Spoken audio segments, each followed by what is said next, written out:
سيادنا ها واحد السلام عليكم والصلاة والسلام على مولانا رسول الله آله وصحبه. مرحبا بي عندكم ومرحبا بكم عندي في حلقة أخرى من محتوى قضايا. أولا قبل ما ندخلوا في تفاصيل الحلقة بغيت ندير واحد التنبيه أو غادي نسميو هذه الفقرة رد البال.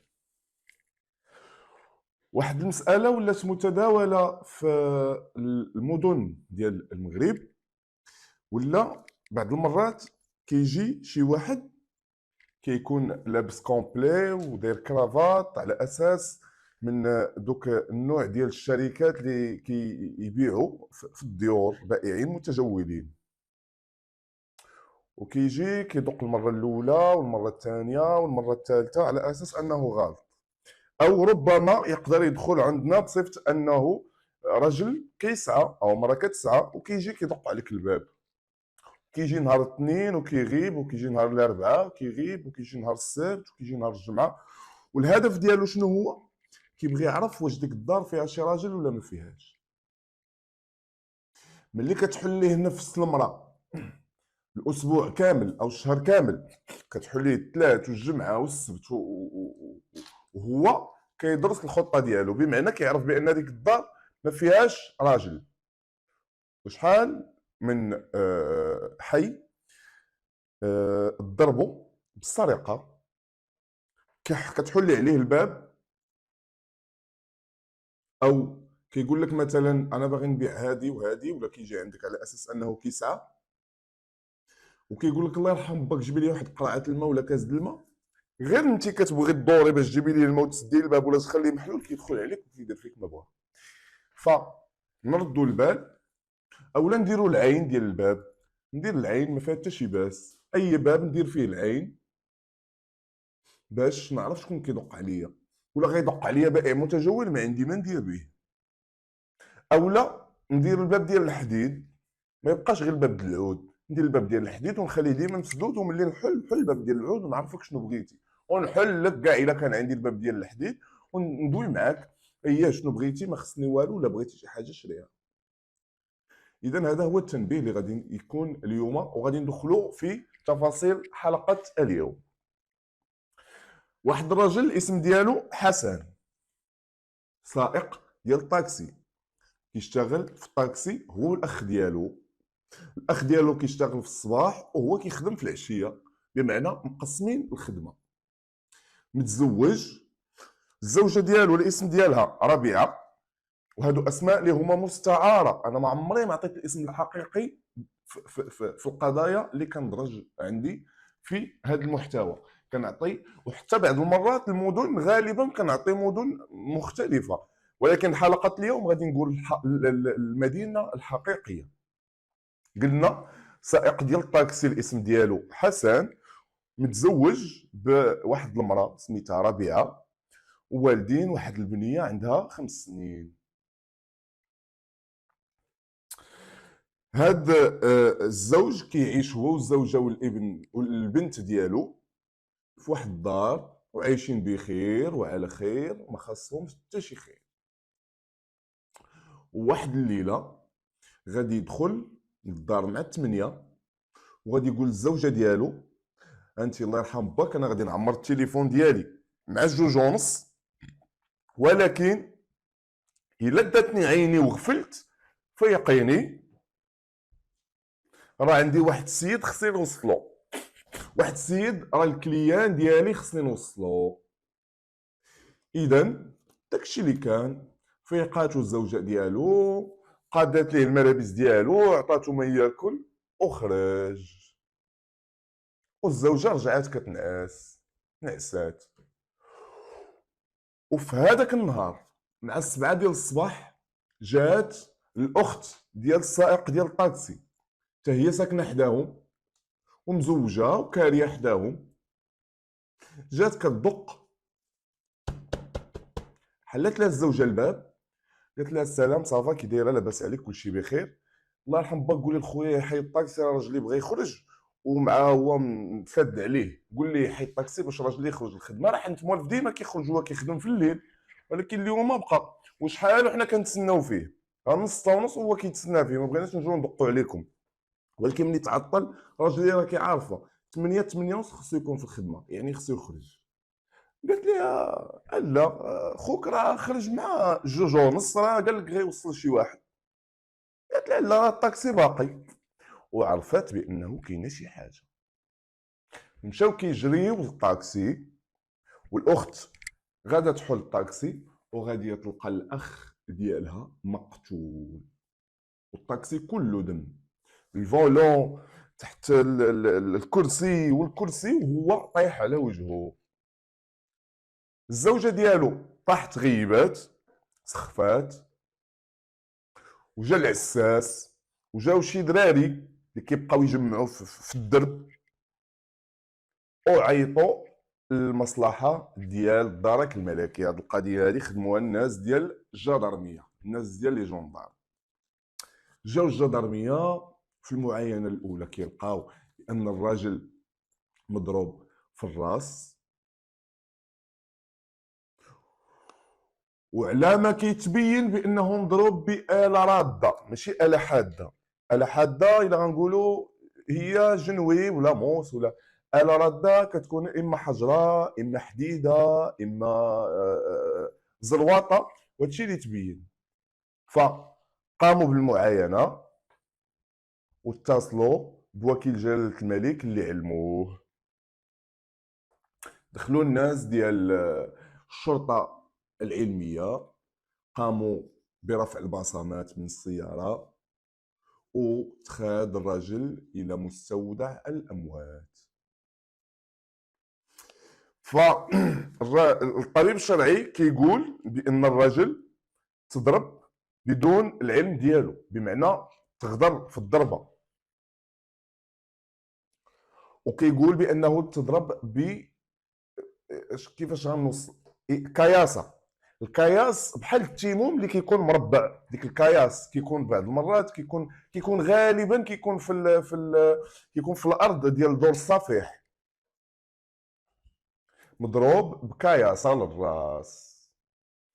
البصمات ما كاينينش شي بصمات اللي غادي يوصلوا للجاني او للجنات، ما لقاوش شي بصمات، الدنيا كلها عامره بالدم. خداو داك الدم وداروا ليه تحليل، وكيلقاو بانه كيرجع لسائق الطاكسي، كيرجع الحسن.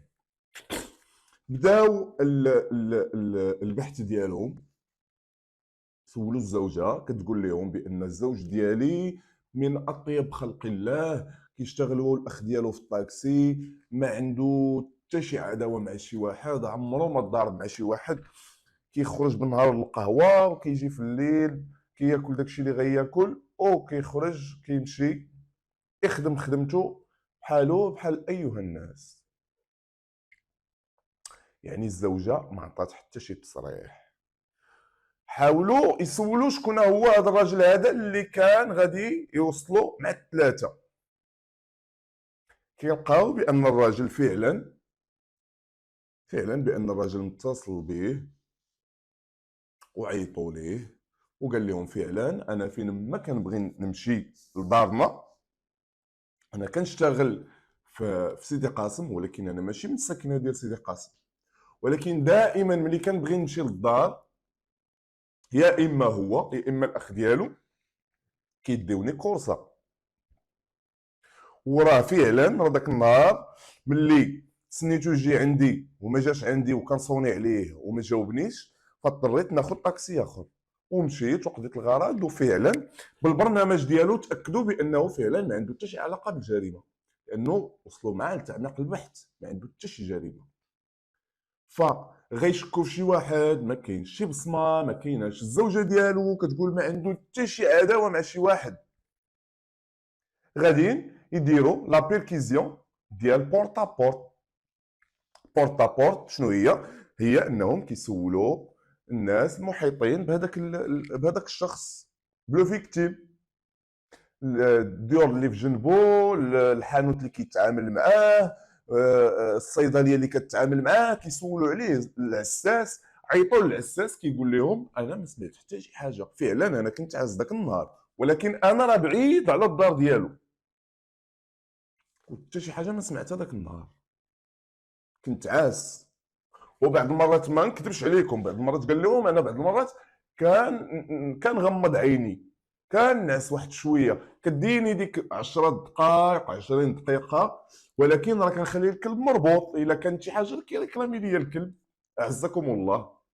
الكلب ديال الحراسه راه كيريكلامي. الا كان شي واحد غادي ولا جاي ولا شي واحد غيقيس في الطوموبيل ولا هذا، فراه كيعلمني. وغادي يتسولوا الجيران ديالو، والجيران كيصرحوا بواحد القضيه اللي كانت خطيره وخطيره جدا. كيقولوا بان السلوك ديال الزوجه ديالو راه ما زاكياش. الزوجه ديالو ما زاكياش. كنشوفوها دائما في الليل ملي كيكون راجلها ما كاينش، راه كدي بنتها عند لوستها اي زعما كديه عند الاخ ديال الزوج ديالها. دائما كدي بنتها لانه حتى هي عندها بنت صغيره، وكيبقاو يلعبوا وكتبات عندهم. وكيجي عندها مول الحانوت. مول الحانوت كاين غير في الدرب، الحانوت ديال الدرب. مول الحانوت قبل ما يسمعوا هاد التصريحات هادو حاولوا يمشيو عنده ولقاوه ما كاينش، ساد الحانوت ديالو نهار كامل وهو ساد الحانوت. اذا كاينه شي حاجه. غادي نعيطوا لهاد مول الحانوت. وهذا الكلام هذا اللي قلت لكم على الزوجه ديالو اكدوه واحد المجموعه ديال الناس اللي ساكنين تماك. كيقولوا راه حنا دائما كنبغيو نهضروا مع السي حسن لانه الله يعمرها دار ومن اطيب خلق الله، ولكن كنقولوا ربما راه غادي يهديها الله، ربما غير كيجيب لنا الله. يعني ما قدروش يوصلوا ليه الفكره. فغادي يوصلوا لعند الزوجه ديالو، غادي يسولوها. يقول لها انت اشنو علاقتك بمول الحانوت؟ اش علاقتك بحماد؟ قالت لهم حماد ما بيني وبينه حتى شي حاجه، بحالو بحال ايها الناس، كنتقدى عنده كيطلقني وراه كيعرف الزوج ديالي.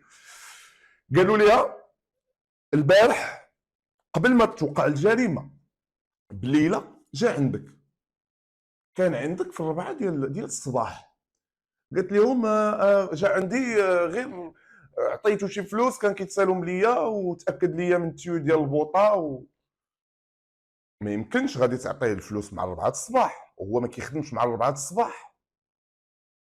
غيقاد لك التيور البوطه مع 4 الصباح. شنو طيبتي انت في هذيك الوقيته اللي بغات تاكدي بان البوطه كتنفس؟ فغادي يتنكر. وباش ما يدخلوهاش الشك وباش يتاكدوا تعميق البحث، طلقوها تمشي في حالها وقالوا لها نعيطوا لك جي عندنا. ومشاو عند مول الحانوت ولقاو فعلا باقي ما حلش الحانوت. وغادي يدخل المقدم ديال الحي على الخط وغادي يسولوه فين كيسكن هذا مول الحانوت، اش كيدير كذا كذا كذا. غيقول لهم انا مول الحانوت بالنسبه ليا بحال اي مول الحانوت في اي درب، علاقتي به عاديه، راه ملي كيحتاج شي ورقه ولا هذا كيجي. وبان راه كيسكن ولكن بعيد على الحانوت ديالو. الحانوت ديالو ما كيباتش فيه غالبا، كي الى نعس ورا الغداء ولا هذا، ولكن راه ما كيباتش تما، كيبات في بلاصه اخرى. والنهار الثالث غادي يجي مول الحانوت وغادي يجيو عنده الناس ديال الدرك الملكي. غادي يديوه معاهم. يلاه معنا الشريف. علاش يلاه معنا حتى تما وتعرف علاش؟ لاش انت داير شي حاجه؟ لاش كتسول انت اصلا؟ لاش كتسول علاش؟ طلبناك شكون؟ حنا السلطه طلبناك يلاه معنا. اش كتسول علاش؟ داير شي حاجه؟ قال لهم لا انا ما داير والو، هي بغيت نسول وصافي. واخا يلاه معنا حتى تما وسول. وداوه. قالوا له جاوه من الاخر شنو علاقتك بربيعه؟ شنو علاقتك بربيعه؟ ربيعه قال لهم ربيعه ما عندي بات. وهو كيبان ما زاكيش، كيبان متفتف واحد شويه. قال لهم ربيعه ما عندي بات حتى شي علاقه. ربيعه بحال كاع الناس ديال هو شليح. كتعرفوا الشلوح عندهم واحد طريقه الهضره ومساكن تيخافوا، ولكن هذا حاجه واش يكون شلح، لان الشلوح حنا كنعرفوا. عندك المغرب كامل معقول، ولكن بعض المناطق كيبانوا بانهم كنعرفوا كنقولوا دي كورديه. صحراوه والشلوح معروفه عليهم بانهم واحد الناس اللي سيريو بزاف. وبان لهم بان السيد كيدخل وكيخرج في الهضره، السيد ما زاقيش، وغادي يبقاو شادينو وغادي يزيروه مزيان بالاسئله، واشنو كدير عند المراه في الليل وكذا وكذا وكذا وكذا، وما غيلقى ما يقول، لانه ما يمكنش مول الحانوت غادي يجي عندي للدار وانا عارفه بان راجلي ما كاينش مع الربعه، كيخرج مع الجوج ونص مع الثلاثه، وغيجي عندي مول الحانوت ومول الحانوت ما كيحلش. لو كان كيشتغل مع الربعه نقولوا عيطاتي في التليفون وبغات شي حاجه، نقولوا مثلا ولدها ولا بنتها جا الجوع وغادي تطلب شي حاجه ضروري خصها طيبها ليه، غادي تسلق ليها الراوز او لا ما كاينه حتى شي حاجه غتبغيها فيها، وانت سديتي الحانوت عاد جيتي عند مرت الراجل للدار ودوروه وعمقوا معاه البحث مزيان. اجي بعدا علاش ما كنت، علاش هاد يومين بالضبط اللي وقعت فيها الجريمه انت ما حليتيش؟ وغادي ياخذوا التليفون ديال الزوجه النهار اللي استدعاوها فيه وغادي يعرضوه للخبره، وغادي ياخذوا التليفون ديالو حتى هو وغادي يعرضوه للخبره، وغيلقاوهم بانهم بيومين قبل من وقوع الجريمه كاينين بيناتهم اتصالات قدام، ولكن يومين قبل ما توقع الجريمه بيناتهم واحد الاتصال طويل دام واحد الساعه ونص تقريبا ساعتين. ومن مور الجريمه وفي الليله ديال الجريمه من بعد ما اكد الطبيب الشرعي بان السيد مضروب مع جوج ونص ثلاثه، من مور الجريمه مع الجوج ونص بشويه متصل بها، وغادي نسمعوا المكالمات كاملين. المكالمه الاولى كتقول فيها بان السيد راه راجلي راه خارج، ومن المكالمه من مور الجريمه كيقول فيها راني قضيت الغرض، زعما راه كيهضر بالالغاز، قضيتي الغرض، شنو قضيتي الغرض؟ حفرتي بير مثلا، شنو قضيت الغرض؟ وغادي يواجهوه بهادشي كامل باننا راه حنا وصلنا ليك وعرفناك الشريف شكون انت بلا ما تكذب علينا بلا ما نكذبوا عليك، وغادي يحضر راسو وما غيقدرش باقي يهزو، لانه صافي عرف راسو بانه غيطير غينزل ما غيطلقوش. وعلى فكره باش نوضح واحد القضيه، ملي لا بي جي ولا لا بي جي، لا بي جي بالنسبه للبوليس الشرطه، ولا بي جي بالنسبه للدرك الملكي، ملي كيكونوا كيحقوا معاك في شي قضيه وكيعرفوا راسهم بانهم وصلوا لك انت، راه ما كيطلقوكش، راه كيديروا عليك ايكيبات، راه كتلقى ايكيب كتدخل وايكيب كتخرج، ما كتنعس ما كتشوفوا ما كتاكل ما كتشرب، تنوصلوا داكشي اللي بغينا وديك الساعه مرحبا. وغادي يقر ليهم وغيقول لهم انا ما صافي ما عندي ما نقول، دابا انا غنقول لكم اللي كاين. اش كاين؟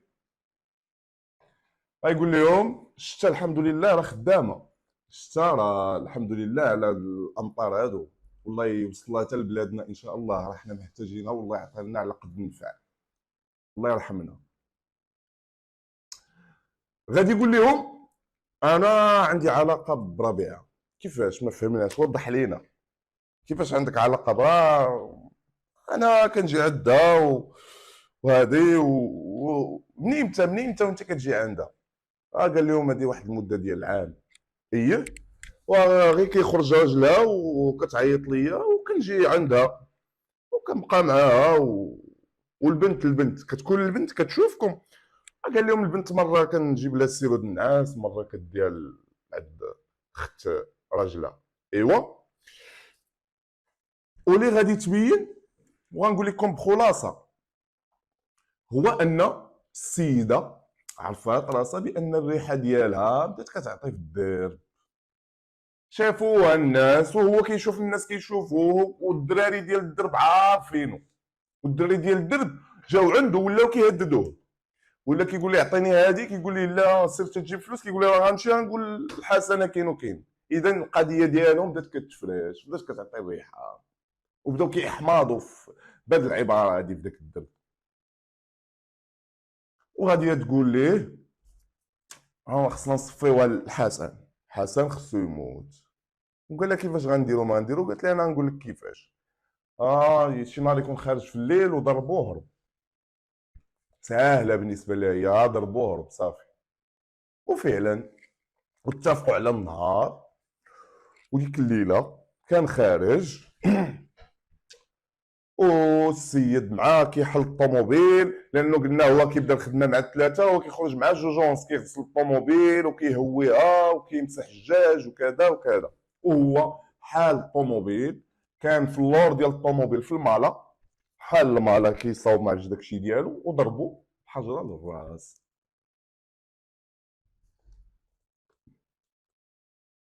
وهز الحجره خلاها معاه وهز الراجل وخشاه في الطاكسي وزاد. وقالوا له انت فين مشيتي ديك الليله؟ قال لهم سافرت واحد 3 ايام. بس زعما ملي تجيو للدرب وهذا ما نبانش لكم، ما نطيحش لكم في البال. هو بالنسبه لي ما غيوصلوش ليه صافي، غير زعما الا ما كانش ما غيدخل لا في بحث ما حتى شي حاجه. والتصريحات، كاينين تصريحات ديال هاد الزوجه هادي، وحاشا واش تكون زوجه، هادي خائنه، هادي العالم باسره كيتبرأ منها. خارجه في تصريحات، كاينين في الصحافه خارجه في تصريحات وهي محتاشيه الابيض، زعما حازنه على الزوج ديالها وكتبكي وكتقول لهم الله ياخذ فيهم الحق، كتدعي في راسها وكتقول بان الدرك الملكي ما باقي ما دخلش دارهم. الناس اللي خدامين على هذه القضيه هذه باقي ما دخلوش لدارهم. خدمات البريغاد على قدها وقاتله الزوج ديالها وعندها الوجه خارجه كتهضر في الصحافه وكتدوي.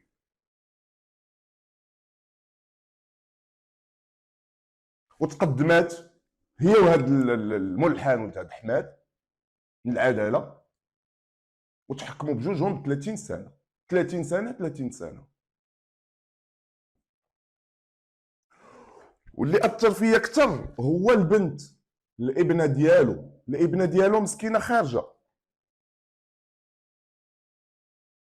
في الصحافه وكتقول الله ياخذ الحق في اللي قتل لي بابا،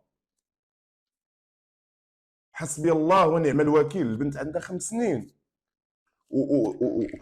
وفي البحث كيتبين بانه عزيز عليه بنته وهو عزيز عليها الاب ديالها وعنده بهم واحد العلاقه كبيره، لانه مود هو مزوج وعاد ولد، عاد ولدت مع ديك البنيه. الا لا ما بقاش عاجبك راجلك طلقيه، الا ما بقاش عاجبك راجلك وبالك شي واحد اخر طلقيه، طلب الطلاق. ابغض الحلال عند الله الطلاق، ما تخونيه ما يخونك، ما تقتليه ما يقتلك، طلقي. وإلا حشمتي طلقت حشمي من داكشي اللي كديري. وانت كاع الا بلاك الله وبغيتي تفسد وعندك شي بليه، شوف لك شي مرة ما مزوجاش ولا تزوج. الناس ديال بكري علاش كانوا كيتزوجوا صغار؟ لانهم كانوا كيوصلوا لواحد السن كيبغيو الجماع، من حقه كرجل كذكر، من حقه. لا حياء في تعلم امور الدين. نشوف شي مرة ما مزوجاش ونتصاحب معاها وتنجمع راسي وديك الساعة ونتزوج بها، ولا ما نتزوجش بها داكشي بيناتكم اتفق انت وياها. ولكن باش مرت الراجل وانت خازنه على راجلها وتوصل بك الوقاحه لانك تقتل راجلها وتبغي زعما تهرب منها، عمرك ما تهرب منها. الروح عزيزه عند الله. والله يحفظنا والله يحفظكم من بحال هذا النوع هذا. ودائما بعض المرات الثقه العمياء كتكون واحد الصفه اللي هي ما زويناش. الثقه العمياء بعض المرات كتكون ما زويناش. اي راني تايق وما نعرف شنو، ولكن كنرد البال كنعرف شنو كندير. هو مسكين دابا الراجل الله يرحمه مشغول مع الخدمه ومع الكريمه ديال الطاكسي ومبرزاط، كيجي مسكين باغي ياكل وينعس. وشكون اللي غيضربو؟ الزوجه ديالو اللي مشاركه مع الطاجين ومشاركه مع ديك البنيه ومشاركه مع الفراش، واحد المجموعه ديال الامور. وهنا غادي نكون وصلنا لنهايه الحلقه. الله يحفظنا والله يحفظكم. حياكم الله.